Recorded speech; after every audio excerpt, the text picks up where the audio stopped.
বাংলাদেশের ক্ষমতাচ্যুত প্রধানমন্ত্রী শেখ হাসিনা এখন ভারতে অবস্থান করছেন। শতাধিক মামলা হয়েছে তার বিরুদ্ধে, এর মধ্যে হত্যা মামলাই বেশি। গণহত্যার মামলা নিয়ে আন্তর্জাতিক আদালতেও যাওয়ার প্রস্তুতি চলছে। তার কূটনৈতিক পাসপোর্ট বাতিল হওয়ায় ভারত থেকে অন্য কোনো দেশে যাওয়ার সম্ভাবনা কমে গেছে।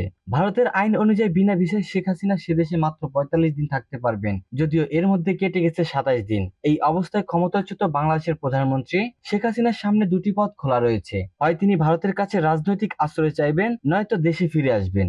এই মুহূর্তে আর কোনো অপশন নেই ৭৭ বছর বয়সী এই সাবেক প্রধানমন্ত্রীর হাতে। ভারত এখন কি করবে? তারা কি শেখ হাসিনাকে রাজনৈতিক আশ্রয় দেবে, যেমনটা দিয়েছিল ১৯৭৫-এ বঙ্গবন্ধু হত্যার পর? ৬ বছর ভারতের রাজধানী নয়াদিল্লিতে আশ্রয় ছিলেন শেখ হাসিনা। দিল্লিতে ভারতের পররাষ্ট্রমন্ত্রী জয়শঙ্কর হাসিনার ভবিষ্যৎ নিয়ে কোনো স্পষ্ট ধারণা দেননি। এই অবস্থায় হাসিনা যদি ভারতের রাজনৈতিক আশ্রয় চেয়ে বসেন, তখন তাদের নীতি কি হবে তা নিয়ে উভয় সংকটের প্রশাসন।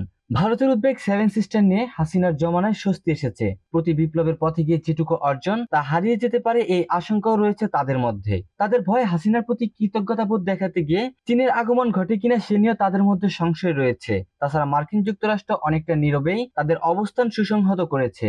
ঢাকার রাষ্ট্র ক্ষমতায় এখন ডক্টর মোহাম্মদ ইউনূস, যার সঙ্গে রয়েছে পৃথিবীর অধিকাংশ রাষ্ট্রপ্রধান ও সরকার প্রধানের সরাসরি যোগাযোগ। তিনি চাইলে অন্তত ১০০টিরও দেশের সরকার প্রধানের সঙ্গে যখন তখন কথা বলতে পারেন। এ কারণে ভারত সতর্ক পা ফেলছে। কূটনৈতিক পণ্ডিতরা নরেন্দ্র মোদী সরকারকে আবেগতাড়িত না হয়ে বাস্তব সিদ্ধান্তের পক্ষে মত দিয়েছেন। পরিবর্তিত এই অবস্থায় হাসিনার দেশে ফেরা ছাড়া আর কি বিকল্প রয়েছে? গণহত্যার অভিযোগে তিনি অভিযুক্ত হতে চলেছেন।